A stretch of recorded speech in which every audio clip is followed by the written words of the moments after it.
Hola, buenas.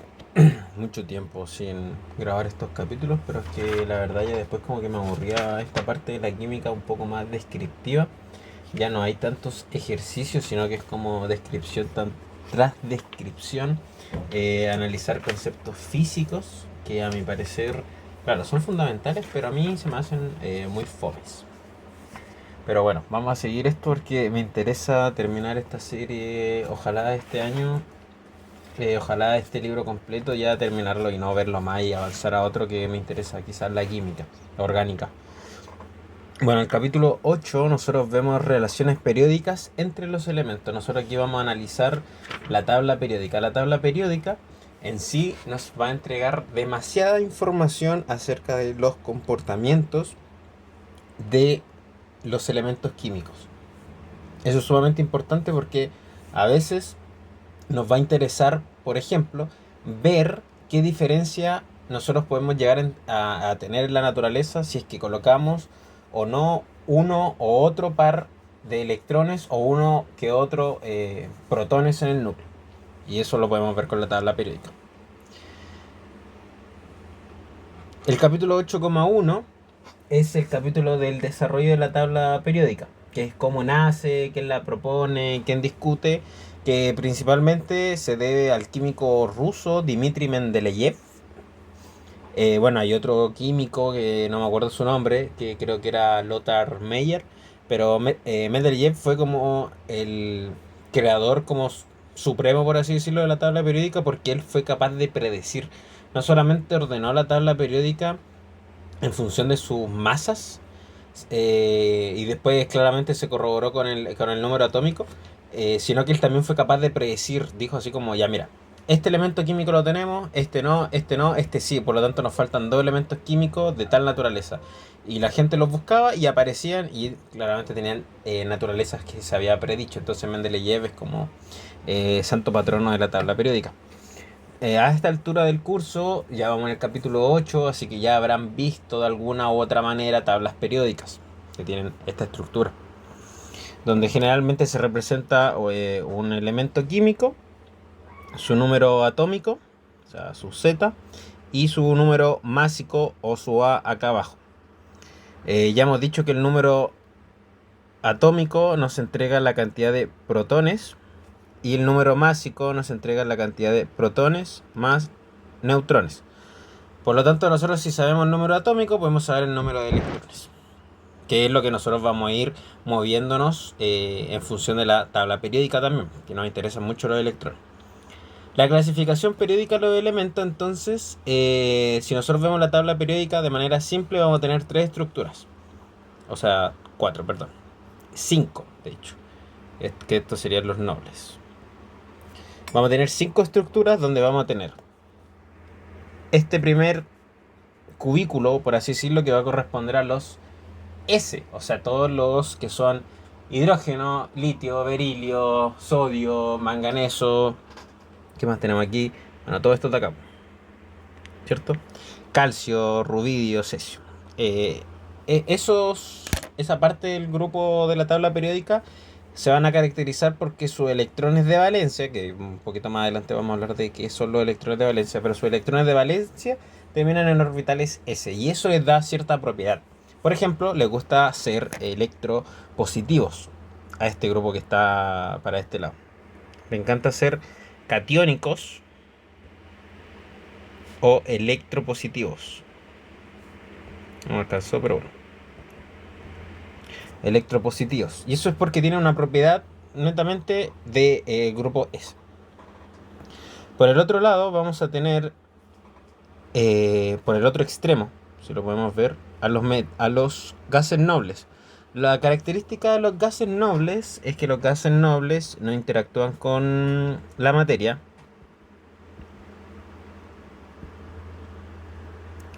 No interactúan. ¿Por qué? La configuración electrónica, nosotros recordarán, creo que vimos la regla del octeto en los capítulos anteriores. La regla del octeto la cumplen los gases nobles. Por lo tanto, tienen orbitales moleculares llenos. Perdón, no son orbitales moleculares porque todavía no vemos orbitales moleculares, son orbitales electrónicos. pero tienen sus S, sus P, sus capas llenas. Por lo tanto, cumplen con la regla del octeto, y el respectivo dueto para el caso del helio que está acá. Después nos vamos al que está acá al ladito, que son los P. Lo mismo, sus electrones de valencia terminan entonces en orbitales P. ¿Cuál es la gracia de esto? Es que estos tienen ya naturalezas más interesantes, más complejas, porque ya tenemos aquí metales, no metales, etcétera. Tenemos enlaces tenemos moléculas que pueden formar enlaces covalentes, enlace iónico, etcétera. Tenemos una melcocha aquí de elementos químicos que son estos de acá. Entonces, por ejemplo, estos tienen una naturaleza, son halogenuros. Después tenemos estos, que son no metales. Y después tenemos estos, que tienen una naturaleza específica. Después tenemos esta de acá hasta abajo, que son metales. Entonces tenemos 1, 2, 3, 4 tipos de clasificación de los elementos químicos que nos complican un poco la vida de esos orbitales P. Pero aún así tienen un orden. Después los orbitales D. Estos orbitales D, no les voy a mentir, me están comiendo la cabeza porque estoy en mis últimos cursos de química inorgánica y se ven estos orbitales D y bueno, los D ya los pasé, ahora estoy viendo los F y la verdad es que me tienen vuelto loco.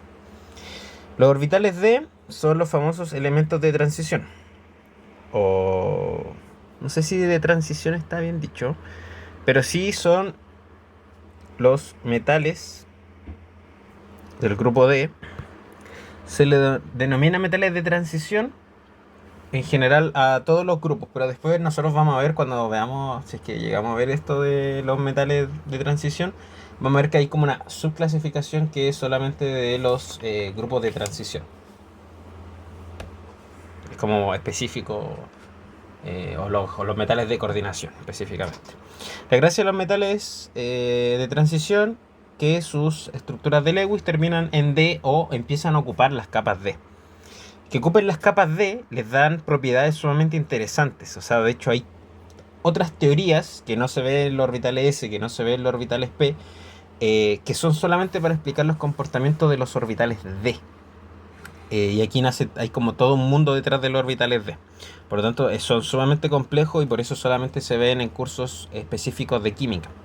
En general, las áreas de las ciencias que no se dedican a la química pura no los ven porque no les interesa. Porque aparte es como otra química muy compleja, son muchos cursos. Después tenemos los F, que están acá abajo. Que los F sí, estos sí que son otro mundo. Son los lantánidos y actínidos, los cuales ocupan los orbitales F. Empiezan a ocupar los orbitales F. Y ahí sí que sí tenemos cosas medio raras. Aquí hay comportamientos sumamente complicados a nivel de electrónico, núcleo.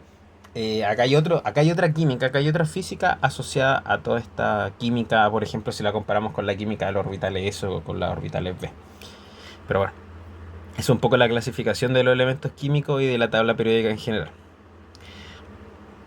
Por lo tanto, nosotros nos podemos hacer una pregunta sumamente interesante, que es cómo nosotros vamos a determinar la reactividad de los elementos químicos. Y nosotros ya sabemos que los elementos químicos tienen electrones, que tienen electrones de valencia, que son los electrones de su última capa desocupada, y que los que están ocupados, y que no son los electrones de valencia, son los electrones internos. Ya entendemos la naturaleza de los electrones. Entonces, ¿cómo nosotros podemos determinar la reactividad? Bueno, son los electrones de valencia, entonces, nuevamente los que nos van a decir esto. Pero ¿cómo nosotros vamos a calcular los electrones de valencia y vamos a saber realmente cuáles son los electrones que van a participar? Nosotros tenemos que hacer configuración electrónica. ¿Y cómo se hace la configuración electrónica? Bueno, en el Chang tienen como una estructura media rara de calcular los electrones de valencia, que a mí no me gusta, la verdad, como que la hacen media tosca, como media difícil de entenderla. Yo creo que es mucho más fácil si uno se aprende esto.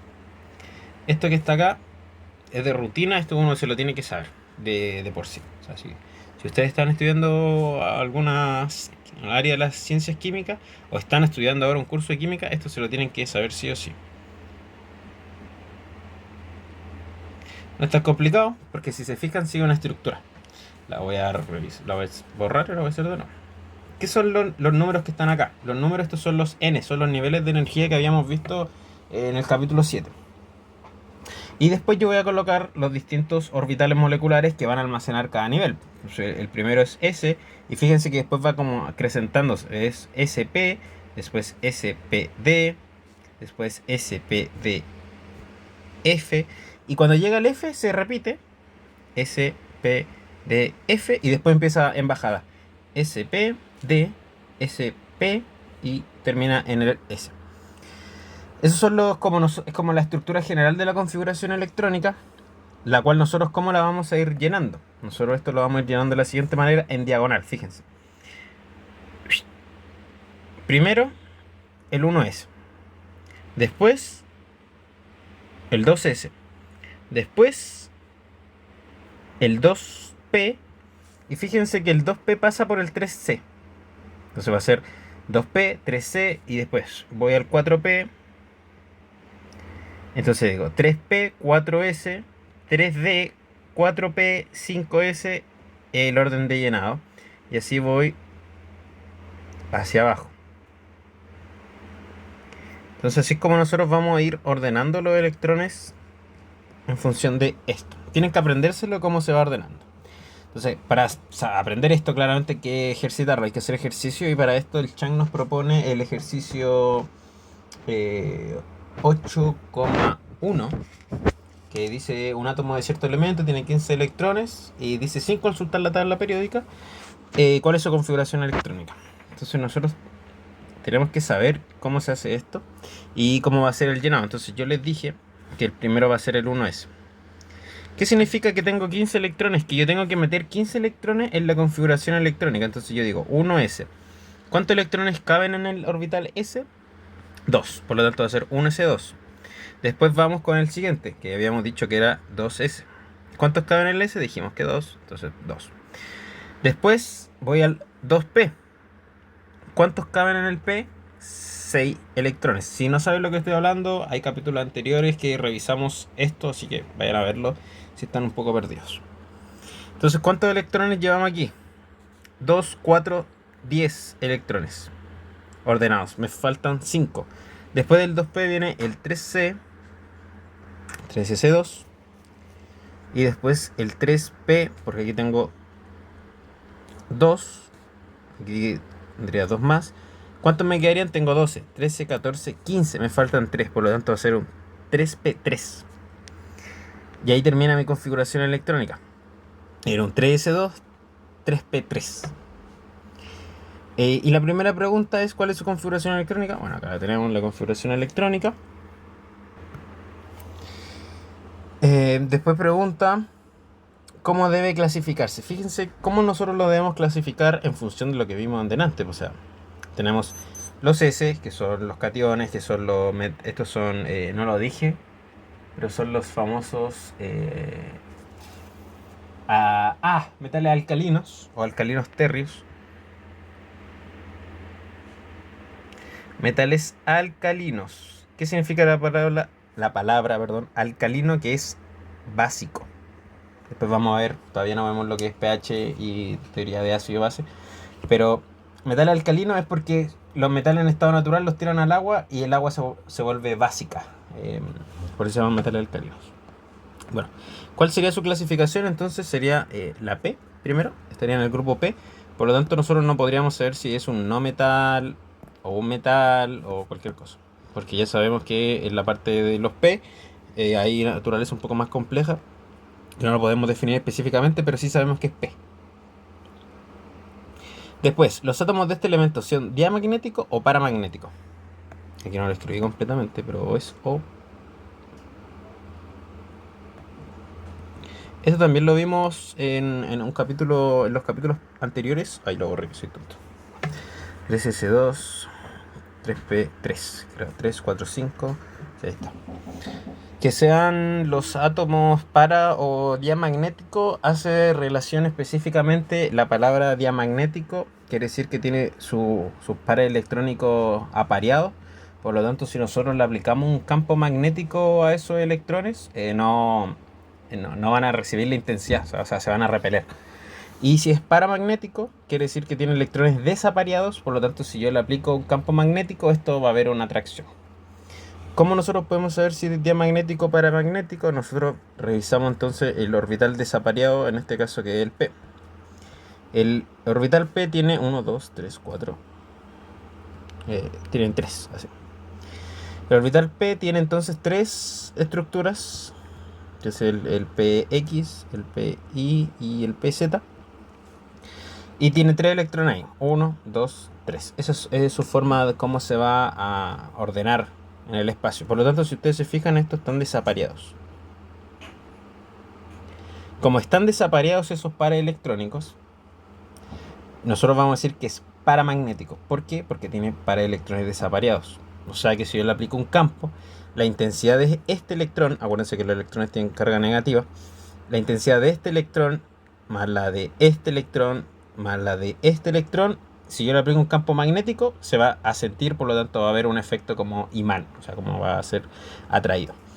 A diferencia que si es diamagnético, o sea que están apareados, esos pares electrónicos como se van a anular, porque acuérdense que los pares electrónicos tienen números, o sea, esto es un medio, estos todos son un medio, cuando son hacia arriba un medio, cuando son hacia abajo son menos un medio, por lo tanto, si están diamagnéticos se anulan y si están paramagnéticos se suman esas componentes.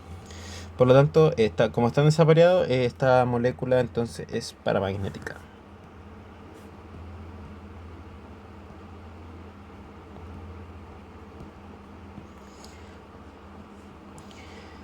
Bueno, y con esto ya vamos terminando, que es la configuración electrónica para cationes y aniones. Entonces, esto es sumamente simple, pero me ha pasado que a veces no se logra comprender del todo.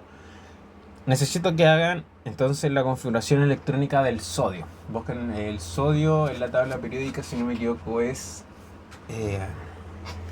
número atómico 11 para electrónico. Por lo tanto, tienen que ordenar 11 electrónicos en su estado neutro.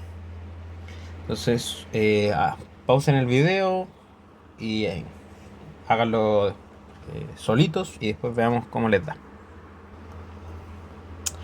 Para el sodio entonces, si se fijan, es 1s2, 2s2, 2p6, 3s1. Entonces termina en los orbitales molecular, o sea, en el orbital, perdón, atómico S, 1s. Para llegar entonces a la configuración estable de un gas noble, ¿qué tendría que hacer este sodio? Si ustedes se fijan, si pierde este electrón, queda con la configuración 2s2, 2p6, que es la configuración del neón. O sea, si ustedes hacen la configuración del neón, que es un gas estable que cumple con la regla del octeto, se van a fijar que entonces que el sodio le conviene perder ese par electrónico para ser más estable. Entonces, que es justamente lo que tiende a ocurrir en la naturaleza. ¿Qué pasa si pierde ese electrón? Va a perder una carga positiva, por lo tanto, el átomo o el elemento queda como una carga positiva. Entonces, ¿cómo sería la carga, o sea, la configuración electrónica para el sodio? 1s2, 2s2, 2p6. Porque tengo, ¿cuántos electrones tendría ahora? Tendría solamente 10 electrones que ordenar porque perdí uno. Entonces, adquiere entonces de esta manera la configuración electrónica del gas noble más cercano. Lo mismo ocurre, por ejemplo, para los aniones. El número atómico del flúor es 9. Lo mismo, hagan el ejercicio ustedes solos, después lo corroboran. Pero, por ejemplo, este va a ser 1s2, 2s2, 2p5, 5, 6, 7, 8, 9. Entonces, si ustedes fijan nuevamente la configuración electrónica del neón, háganla también, pero es 1s2, 2s2, 2p6, 6, 7, 8, 9, 10. Esta es la configuración electrónica de un gas noble. Por lo tanto, fíjense que el sodio y el flúor están por ahí dentro de su configuración estable del gas noble más cercano. ¿Qué le falta al flúor entonces para llegar a esta configuración, que es la de gas noble cercano? Le falta tomar un electrón. llegar al 2p6. ¿Y cómo lo va a hacer eso? Bueno, si toma un electrón se va a colocar de carga negativa y su configuración electrónica entonces va a ser 1s2, 2s2, 2p6 del electrón que tomó. Por lo tanto, esto va a ser con los 10 electrones. Fíjense que el sodio más y el flúor menos, fluoruro, catión sodio, y el neón se denominan isoelectrónicos. ¿Por qué se denominan isoelectrónicos? Porque si yo pongo una configuración 1s2, 2s2, 2p6, yo no sé de qué elemento químico estoy hablando. No sé si estoy hablando del catión sodio, del anión fluoruro o del neón. Entonces por eso se llaman isoelectrónicos. Para los metales de transición, que también son características de sus cargas positivas y bueno, de sus distintos estados de oxidación, que eso es lo que lo hace interesante, vamos a tener un detalle. Entonces, si ustedes hacen la configuración electrónica para el manganeso, que es Z igual a 25, nos queda como.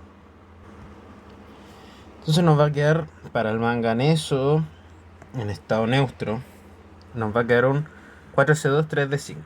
¿Cuál sería su orbital, sus últimos electrones de valencia? Nosotros pensaríamos que, por ejemplo, si yo digo que necesito el catión 2 más, o sea que hay que sacar